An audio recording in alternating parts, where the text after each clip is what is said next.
How did you learn to do cakes and stuff like this? When did you learn the skills? I watched my mum. She's been doing it for years. So I've just been watching, and then just through lockdown I started. Oh, so only in lockdown? Yeah. Right, because I know Anna's sat literally there. Yeah. So she's too scared. Yeah, she's too nervous to be up there. She's palmed it off on you up here. But so Anne's obviously bakes cakes and everything. You just picked it up as you've gone along then. Yeah, like I've always been arty, so I like doing things like that. And I was a bit jealous because she would have all these cakes to do, and it looked fun, so I just picked it up. Amazing. Started doing it. That's amazing. So you actually started in lockdown then? Pretty much. I liked baking before, but I never really decorated cake. You are all across the northeast, aren't you? Yeah, I've got about 25 stockists, and I do kind of the bigger food fairs, and I do online as well. It's just a company that has grown. I've grown it slowly, basically, because obviously I had no capital or anything. So just making sure the products work, and building up a loyal customer base as well. So how did you get started? Because I mean, look, I'm sure there's a few of us out there. I've never tried it myself. My auntie makes a lot of chutneys and jams and stuff. Is that how it started with you? Did you just start making them at home? And more or less, yeah. Basically, I got an allotment, and then I just thought I've got to use up the produce, so I started making things, giving them to people, and then a few people had friends with shops.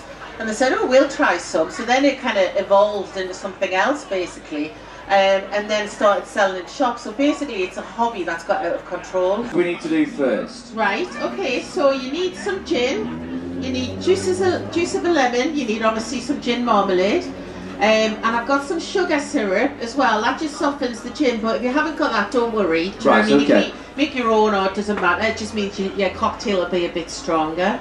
So okay. I've tried to keep it. We don't mind that. I've tried to keep it really simple. It's based on a French 75 cocktail, which is obviously French, and it's noted as the first cocktail and that was ever made. Yes, so it's kind of built on that one. It's out like that. Or if you like your bits, you can just kind of do that. Woo! Wow, that was a big one. That's, I think that's it. Rutherford's that. Flippin' heck. Right, okay. Do we just need the one open, or just do I need to take out Rutherford the second time? We'll see how many takers we've got, yeah. Have to be 18 years and over. I can only apologise for that. However, little man, if you want some more of the jam here, by all means, please do come and try. We've got the gin marmalade. Sorry, we've got the gin marmalade on some crackers here, so you can try the marmalade itself. If you haven't got some in, get yourself involved, get some of that. I've got some more, hold on one second. We've also got the gin marmalade cocktail. There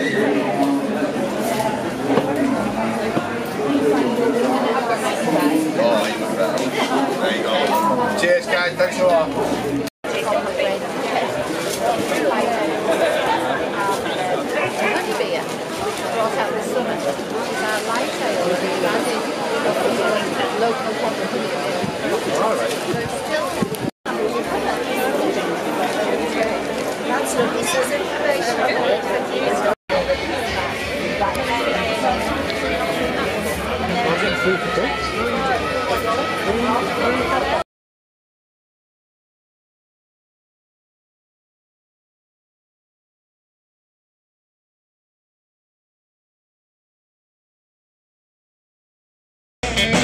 They're superstitious, and nothing more to say.